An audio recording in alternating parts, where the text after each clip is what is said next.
Hello, Captains. It is the Doctor, and I am coming at you on October 27th, 2015. This is the official launch of Star Trek Online Season 11 New Dawn. In this video, the first thing I want to do is just go through some of the news posts on Star Trek Online, the official webpage, and see what is new here since the last news post I made. So there's some updates here. This will tell us a little bit more about Season 11 and what to expect. Then after this video, I'm going to go into the game. I'm going to look at the What's New menu under the Help section. That'll tell us the new things we can do with Season 11 now that it's out. And then I'm going to just take a look at some things. I haven't yet logged in, so it'll be my first blind look through of the game with Season 11 going, and we will see what we can do. So first of all, this is the main web page here, and you can of course come here and read these news items yourself if you want, but I'm just going to kind of go through them now. The very first one we'll hit up is the official announcement for New Dawn Season 11. As you can see, the picture here is very orientated toward Deep Space Nine, the Mirror Universe. However, that is not necessarily the main storyline. It's kind of like the side storyline. The entire season is more having to deal with like a rebirth in a way of Star Trek Online, back to good old exploration. And they're going to have new lock boxes and all kinds of stuff, new armor and abilities here, a new reputation. But as you can see here, here's this. I think this is Mirror Lita. Is what this is supposed to be. So this is the mirror universe of Lita. Apparently, she is a leader in this future.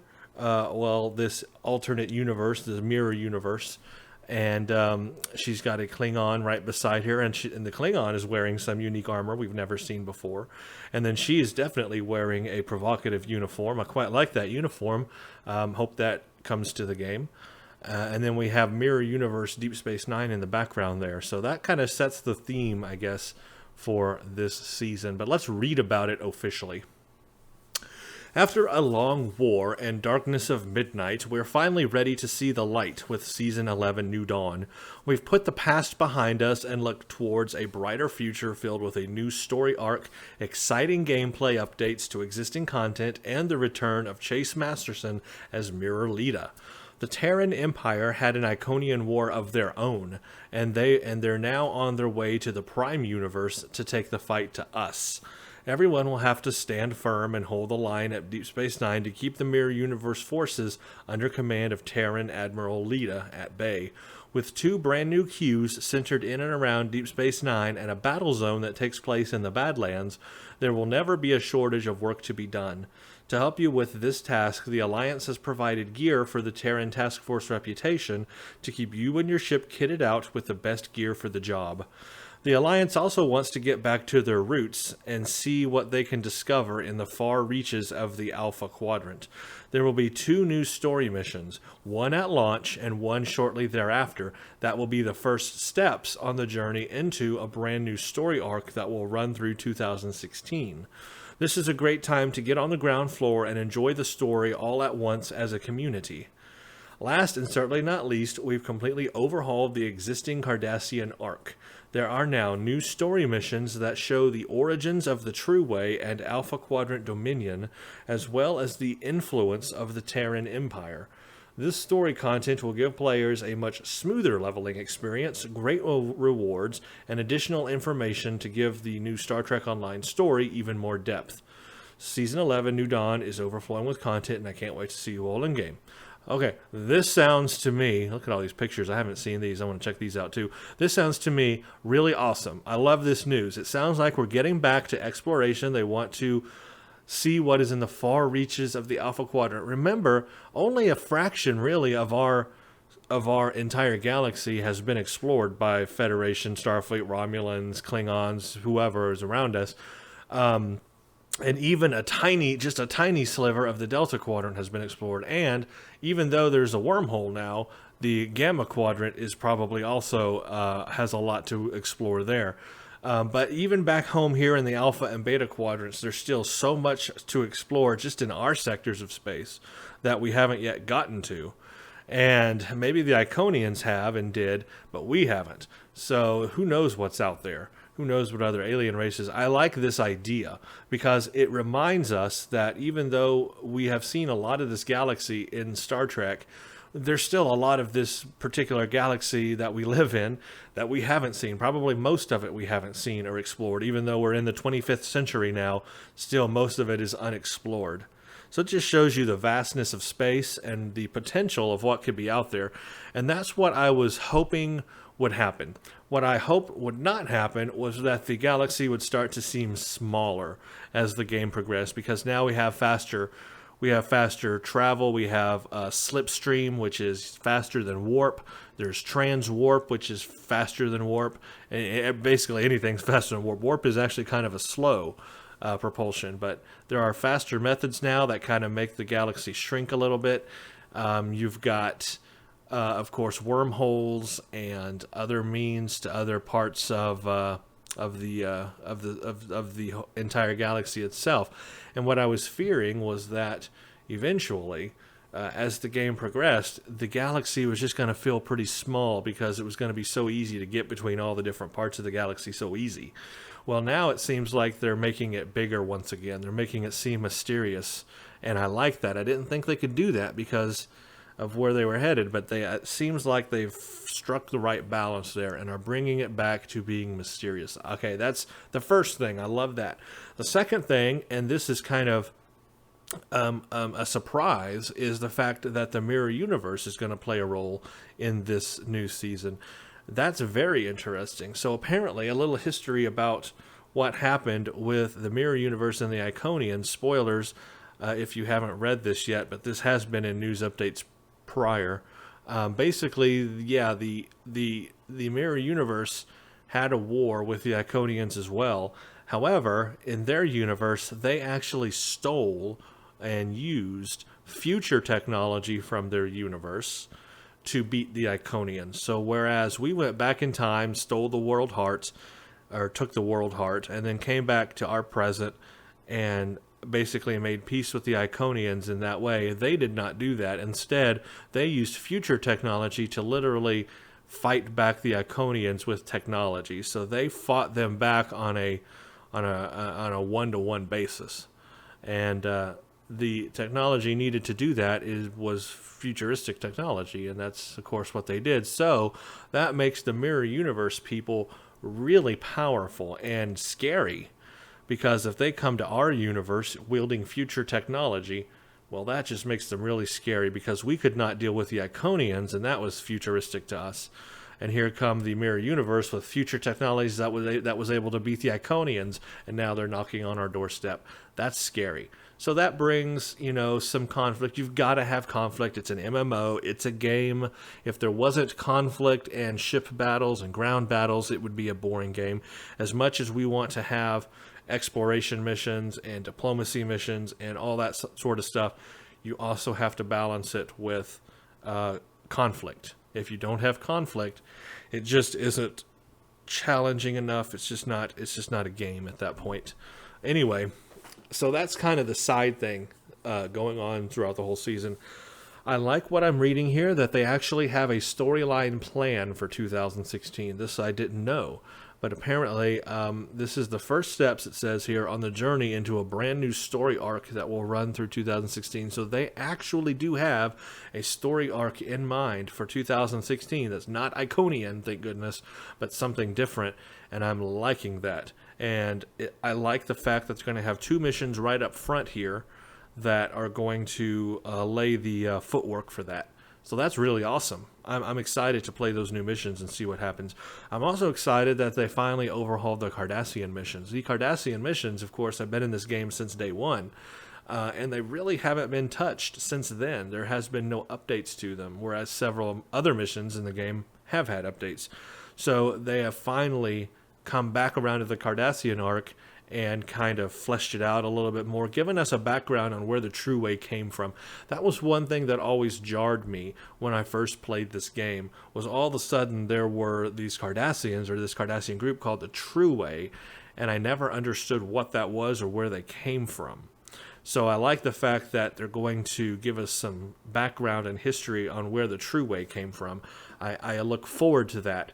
Am I going to play those new Cardassian missions? Yes, I will do a video series on those new missions and play them back to back. So expect that in the future. Maybe next week I'll get that started. But I will do that. I want to play those new Cardassian missions and see where we are. And then, of course, I will play the brand new missions for New Dawn as well. So it looks like here we got a lot of good things to look forward to with Season 11 and then throughout 2016. It looks like they've got a plan for 2016. That is good news for me, to me, and all of us.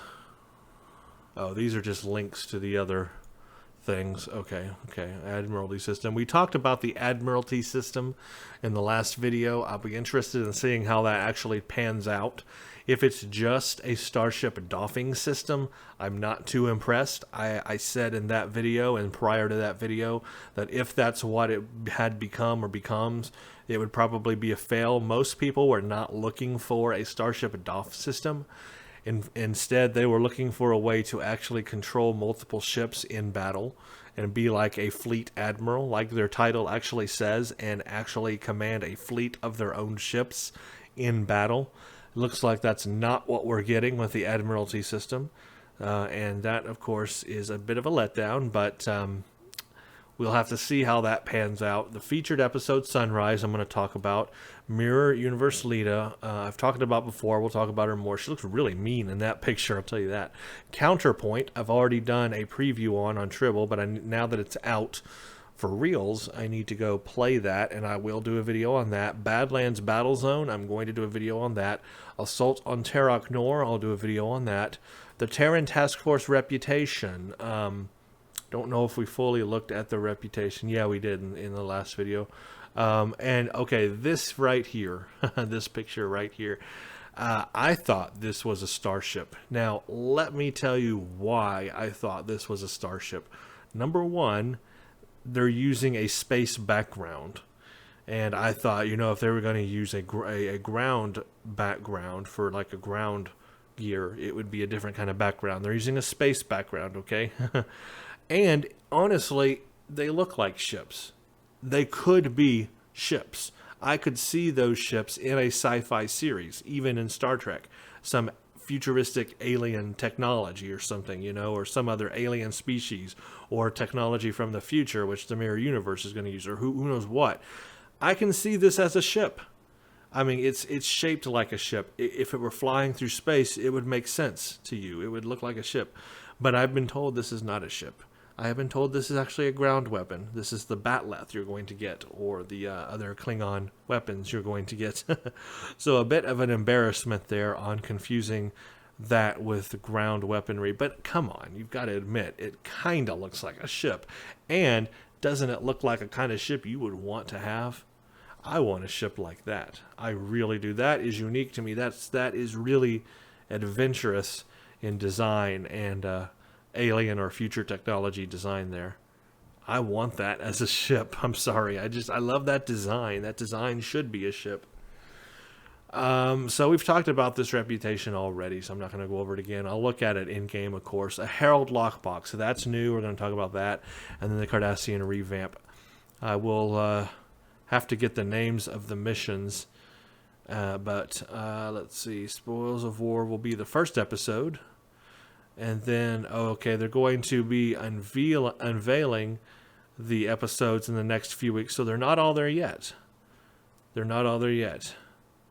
So I guess I will wait until they are all there so that I can play them back to back. So I'm not going to play them until they're all there. Spoilers of War is the first one. And then over the next few weeks, they will be unveiling each of these 4 new episodes. There's going to be four of them. They'll be replacing the Cardassian Struggle episodes from Badlands through Cage of Fire. The remainder of the arc, beginning with Second Wave, will remain unchanged. So when these are all out, or if they're all out now, I'll play them. But if they're not all out, I'll wait. So that's the little introduction. Let's continue here. This is rewards. Sunrise rewards. So Sunrise is the first real unique mission or episode associated with this new season. I don't know what it's about. I haven't read anything about it. Let's see what this says. Each week will roll out an additional reward for the featured episode Sunrise. The first week's reward is the Quantum Phase Torpedo. In addition, the first completion of this mission on an account will grant a featured episode weekly reward box. This box gives your choice of an enhanced universal tech upgrade or a captain's specialization point, which gives the character who opens it a specialization point. The weekly reward box, tech upgrade, and specialization point are all bound to account, and you may freely trade them between your characters. The specialization point box requires the opening character to be level 50 or above. Since Sunrise is available starting Tuesday, October 27th, this weekly reward box will be available for 9 days until November 5th. Using highly advanced quantum inhibition, I'll get it right. Using highly advanced quantum inhibition technology, quantum phase torpedoes destabilize the quantum state of nearby shield arrays, in addition to delivering a standard quantum torpedo payload to the primary target. This destabilization damages the shields of nearby enemy ships. High-yield quantum phase torpedoes further refine the quantum interactions, increasing the shield whatever, you know what I mean. It's hard to say all these words. Destabilization, radius, and restoring allied shields within range. Players will receive the quantum phase torpedo at a rank-appropriate mark, and it can be freely upgraded to Mark 12. But not 14? Surely it can be upgraded to 14. Further upgrades, Further upgrades will require technology points. Okay, the Quantum Phase Torpedo is part of the Quantum Phase Catalyst set. Collect pieces from this set to unlock powerful set bonuses.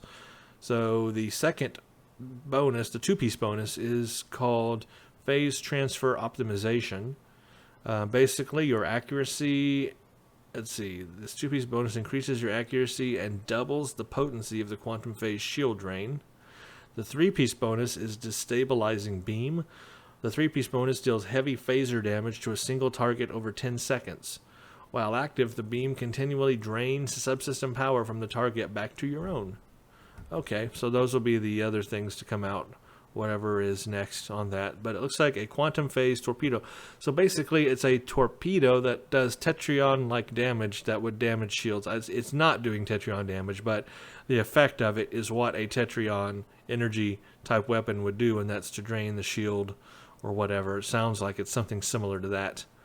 So basically, to hurt the shields and then allow it to deliver its quantum payload. And quantum torpedoes are pretty powerful on damage, so if you can weaken their shields and then get the quantum there, that should do a lot of damage. So that should be pretty nice. Now, if you already have the ability to strip shields off of an enemy and then deliver a quantum, I guess it won't help too much. But if you don't have a lot of abilities to strip enemy shields, this could help do that. So that sounds like an interesting reward. I can't wait to see what the other pieces will be. A New Dawn giveaway with Season 11, New Dawn. We're celebrating with free C-Store giveaways. We'll be featuring tons of free items leading up to the launch of New Dawn, which I have been doing, by the way. I didn't mention this. This wasn't there in the last video I posted, but apparently up to the launch today, they have been giving us promotions in the C-Store for some free items. And I have been following that every day and getting those free items for myself. It says our final giveaway today is New Dawn is 3 Tier 5 ships for all captains.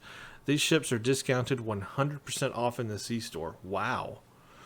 From now until tomorrow, 10/28, captains can claim a free Tier 5 Excelsior, Tier 5 Archief, and Tier 5 Marauder. Heck yeah, I'm going in and doing that. Nice. Okay, free ships for the win. Okay, Herald Lockbox. Let's start with this one. This is the announcement of it. While the Iconian War is over, its impact can still be felt across the galaxy. Throughout the course of the conflict, Federation Klingon and Romulan researchers worked tirelessly to study and reverse engineer captured Herald technology. Together, their scientists have managed to make significant breakthroughs in gateway mechanics. Though they are unable to construct new gateways, their research has led to prototypes which tap into the existing Iconian gateway network, allowing for the Herald's own tactics, weapons, and ships to be used against them. Okay, so I don't know how you guys feel about this. I have my own opinions, which I'll share after going over this. This is a Herald lockbox. This is Cryptic giving us Herald technology to use on our characters. And as we know, the Heralds and Iconians and all that are very, very, very technologically advanced, way more than us. But yet, here we are having that technology anyway. And not just their technology, but also their ships. Yeah. Iconian ships, I guess. By opening one of the new Herald lockboxes, players will be able to win the Herald Goss Flight Deck Cruiser Tier 6 ship. This ship is the workhouse of the Iconian Herald fleet.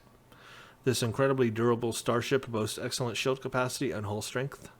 The Herald Goss Flight Deck Cruiser comes fitted with both a Lieutenant Science and / Commander and Lieutenant Commander's Universal / Intel Bridge Officer seat, and one hangar of Herald Mir fighters.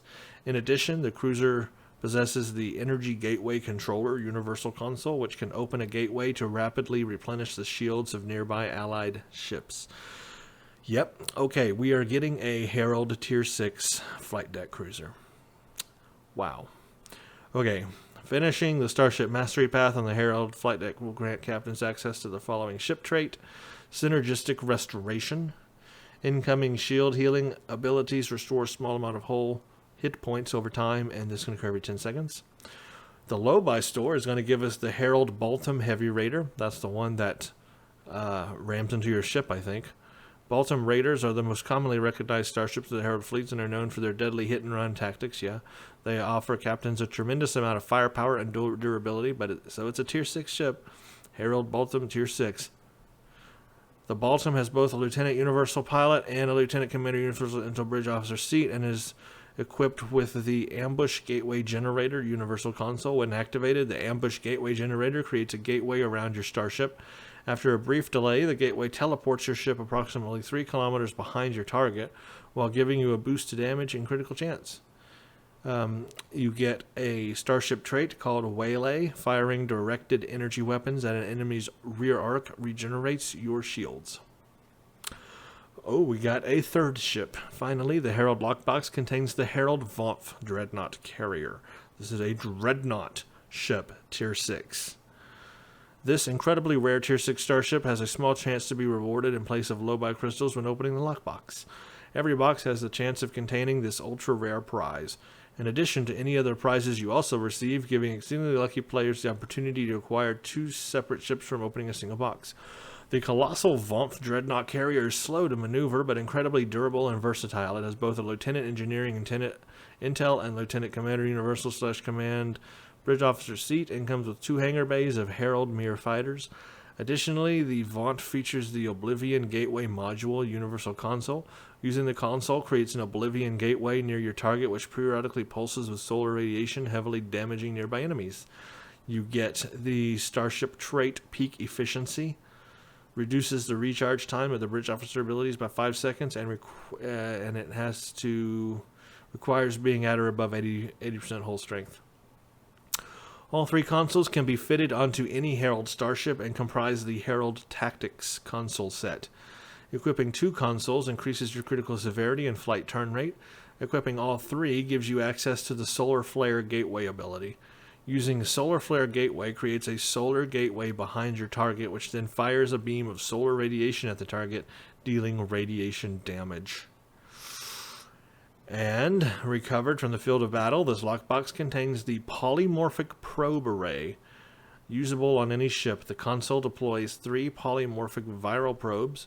Once active, the probes infect enemy ships with an enhanced version of Viral Matrix, which disables subsystems and deals damage. A new set of genetic sequencers trait unlocks can be attained from the lockbox. Self-modulating shots ground, photonic armor protocol ground, self-modulating fire space, and photonic field protocol space. So outgoing range critical hits give you 50% shield penetration buff for 10 seconds. On ground, on space, incoming critical hits gives you...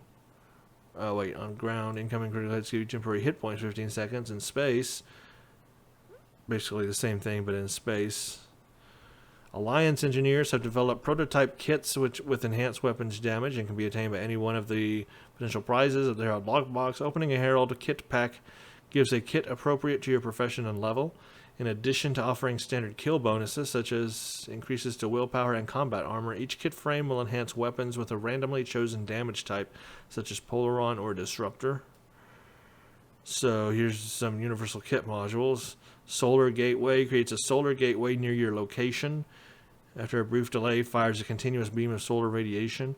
Overcharge Turret creates an overcharged turret at your location. Fires a blast of overcharged anti-proton energy in a cone, damaging and knocking back targets. Gravimetric Traps creates 2 gravimetric traps near your location. They seek out enemies holding and dealing damage to foes caught within. And a Mass Gravimetric Detonation creates 3 gravimetric detonation fields around the target. The fields detonate after a brief delay, damaging and knocking back targets within. The last of the new prizes is a Herald Anti-Proton Weaponry. These weapons fire anti-proton infused dark matter at their targets. They are highly efficient and have a chance to further enhance the user's weapon damage for a short time when fired. Herald Anti-Proton Projectors are designed to properly contain the dark matter when exposed to atmospheres, allowing for ground use. These staff-like weapons fire concentrated beams with similar firing modes to existing ground technology. So that means we're going to actually get one of those Herald staffs. That's what it sounds like. Herald Tactical Combat Armor Mark II. It increases the wearer's critical chance and severity, offers high physical kinetic energy damage resistance. Purchasing unlocks access to Herald Heavy Armor outfit. This item is freely upgradable to Mark 12, allowing captains to upgrade it. Advanced Herald Anti-Proton Beam Projector fires anti-proton energy.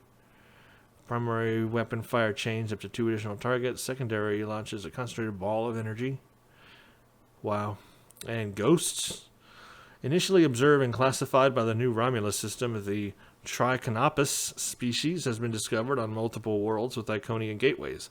Known for being quirky, playful, and affectionate, the Low Crystal Consortium has begun offering these creatures as exotic pets. The Consortium is quick to point out that while the Trichonopus has tentacles and floats through the air, they are completely harmless and actively flee combat situations. Purchasing the Trichonopus Companion Non-Combat Pet Pack gives players a randomly selected Trichonopus breed. So basically we're getting ghosts. That's what it is. We're getting ghosts. And some new outfits. Players may also purchase the Herald Thrall outfit from the Low Crystal Store. This new outfit resembles those worn by low-ranking Herald forces and is compatible with the Herald Heavy Armor outfit. The Herald Lockbox will also include the full-size R&D pack and numeric boost seen in the Year of Hell Lockbox. These valuable prizes make participating in the R&D system far simpler. The list of potential boosts is as followed. Look at all those boosts you can get. The Herald Lockbox, as well as those thematic additions to the Low Crystal Store, will become available with the launch of Season 11, so that should be today. Wow. Here's the ship stats that we're going to get. The Herald costs Flight Deck Cruiser. Tier 6 ship. Let's look at it real briefly here. Hull strength is not that great, to be honest with you. A shield modifier of only 1.3 is not that great. Crude, for being a Herald ship, you would think these would be a lot higher. Crude 1200, 444, 1 Lieutenant Commander Tactical, 1, 8 degrees a second, plus 5 to all power. Hangar bays 1. It's okay, but it doesn't look like it would be that powerful of a ship, and it should because it's an Iconian ship. What's this one? This is a gateway controller.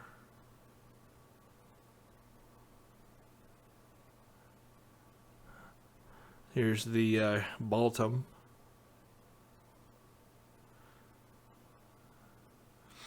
Five forward weapon. It only has 1 aft weapon slot. It's got 5 forward, but 1 aft. Kind of weird. Well, it moves really good, 21 degrees a second. I guess this is like just a really fast-moving escort type ship. And then you have the Vaunf. This one should be decked out. Okay, 58,000 at level 60. That's better, but you would still think it would have a much higher hull strength than that. 1.225. What a weird number to put in as a shield modifier. 3,000 crew. It's a very large ship. 6 degrees a second. It turns like a duck. I don't know what a duck turns like. It turns like something very slow. 4 forward, 3 aft weapon slots, plus 10 to weapon power and shield power. 2 hangar bays, though. I guess you would need them because this thing turns so slow. Not impressed with these stats, and I'll tell you why. These are Iconian ships, or Herald ships, or whatever. I always get confused what's an Iconian ship and what's a Herald ship. I guess it's one and the same, but still, you would think that they would be a little more powerful given the fact that they beat our butts with them, right? And it took traveling to the past to solve this whole problem, and we were going to like have trouble beating them and all. Shouldn't these ships be like op? I mean, that's the whole problem I have with giving us Iconian or Herald ships. These ships should be op. They should be, meaning they should be the best thing you could possibly get and demolish everything else out there. And they should, and they're not. They're like on par with tier 6 ships. What the hey? How can you have an Iconian or Herald ship that's on par with a tier 6 ship? These should be like tier 10 ships. You know what I'm saying? Does that make sense? A unique bridge. I do like the bridge on those ships, so we're gonna get that unique bridge. It's kind of weird. Okie dokie, let's move on. We'll talk about it more at the end. The new episode, Sunrise. I'm not going to read all this right now. I guess this gives a background story for the mission. But y'all can read that yourself. I don't want to spoil myself, to be honest. But I'm interested in playing this mission anyway, Sunrise. So expect a video on that, a blind video. I'm not going to read this before I play it. I'm just going to play it. And not knowing what to expect. A dry docking feature, I did read about this. I'm not sure that this was really needed either, but dry docking is an exciting new feature which allows you to store your hard-earned ships for the long term with the convenience of a few clicks, opening up ship slots for new arrivals and some old favorites. A dry docked ship won't be available to switch to while it's in storage, but it's only a short trip to the nearest ship selector to bring it out of dry docking.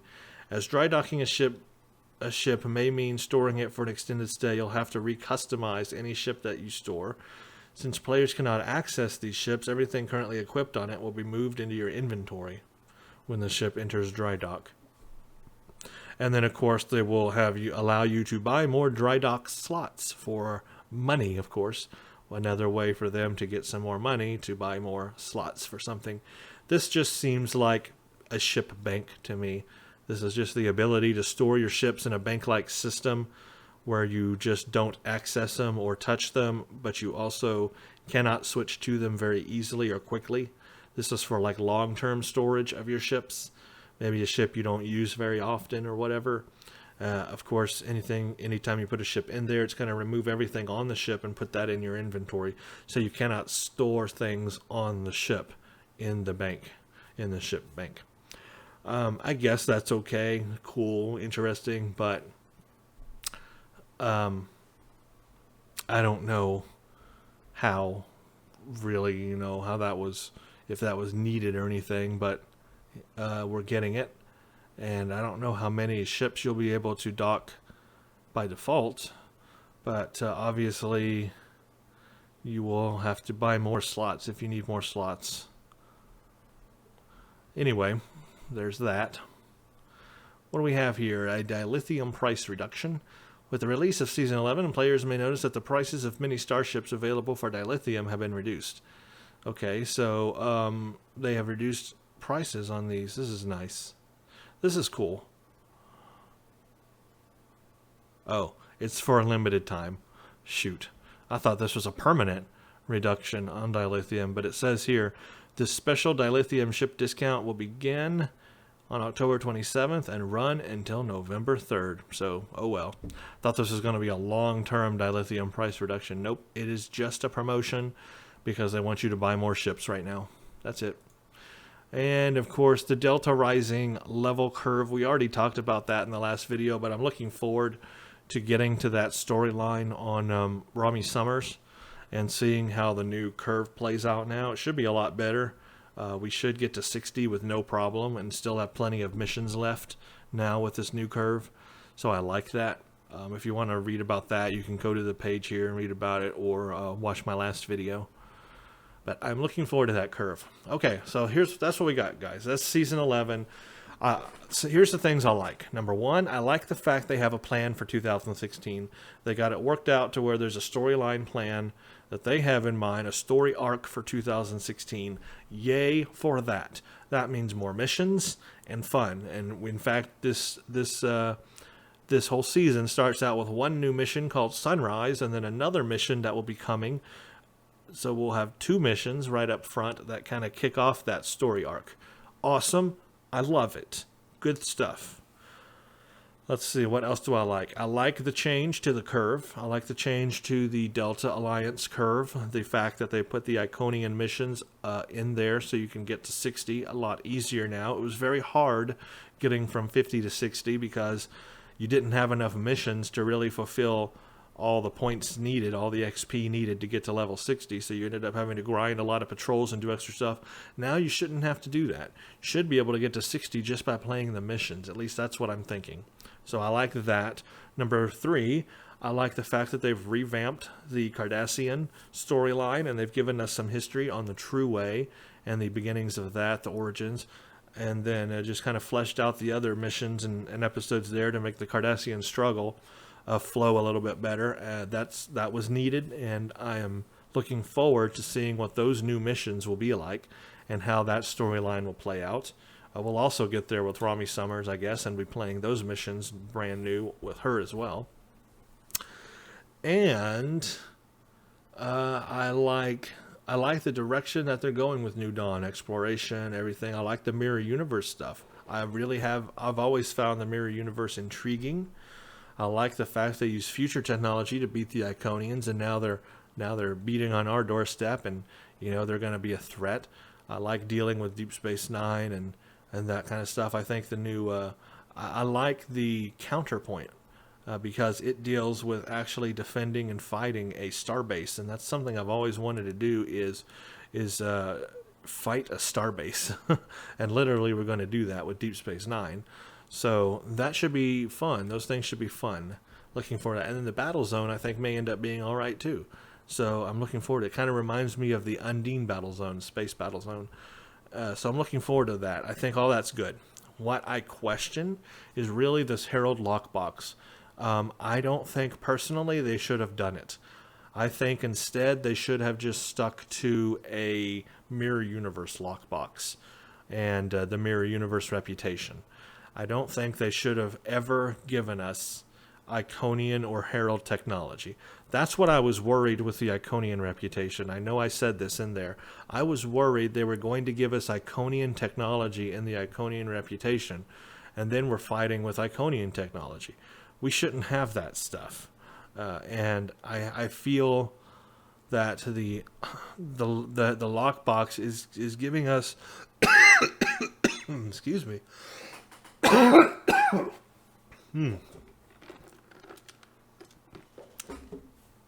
Excuse me there. I feel that the Herald lockbox is giving us access to things that we should not have. Not yet, at least. Technology that is almost fantastic or mystical. Technology that does look like magic to us, even to Federate, even to 20th century people, kind of looks like magic. And they're giving that to us. They're giving us the ships from the Iconian and Heralds. I mean, the actual ships. Now, those ships should not be tier 6. Those ships should not be on the level as our own ships. That makes no sense. The whole point of the Iconians was that they were more powerful than us, and we couldn't beat them. Their ships should be tier 10 or greater. You know what I'm saying? In principle, their ships should be more powerful than they're giving us. So their hull strength should be way superior to anything we have. Their energy should be way superior. Their damage, their everything about them should be way superior to our ships. The fact that they're not, and they're on the same level as a tier 6 ship, it weakens the Iconians and the Heralds. It weakens that mystery about them. It just makes them one of us. And that's not what they were supposed to be. So I'm kind of against having those ships. As cool as those ships looked, I'm kind of against Cryptic giving us those ships. I think the only reason they did is to get money from us, because they know that people may have really wanted one. And so they're doing it for money. And if that's so, that's sad. Those ships should not be on our level. Anyway, that's my opinion on that. I think the Herald lockbox should have been skipped and instead do a new Mirror Universe lockbox. That's what I would have done. But anyway, it seems that they definitely are throwing us a lot of ships. Maybe too many ships. Because I don't know about you guys, but I'm having trouble keeping up with being able to get ships. I just don't have the money to do it. You know, I don't have the physical real dollars. I don't have the dilithium. I don't have the energy credits. I don't have the lobi. All the resources that come together that you need to get ships. I can't keep up with the demand. There's so many ships they keep releasing. I cannot keep buying ships. I would go broke in real life. So I'm already down with no resources in the game. I can't break my wallet too. So I'm having a real problem keeping up with the new ship releases. So maybe they're releasing too many ships at once. Something to think about. I think that's where they get a lot of their bread and butter. You know, a lot of their money comes from selling ships. But, man, you put too much out there and it weakens your stance. It weakens everything. It makes it less valuable. Anyway, that's a whole different thing. I'm going to leave it there for this announcement I keep wanting to say, I don't know what I want to say. What's the thing called? New Dawn. The next thing I'm going to do is go into the game, see what the help file says under what's new, and then kind of look over everything and see what it looks like, and then figure out what we can do with Season 11.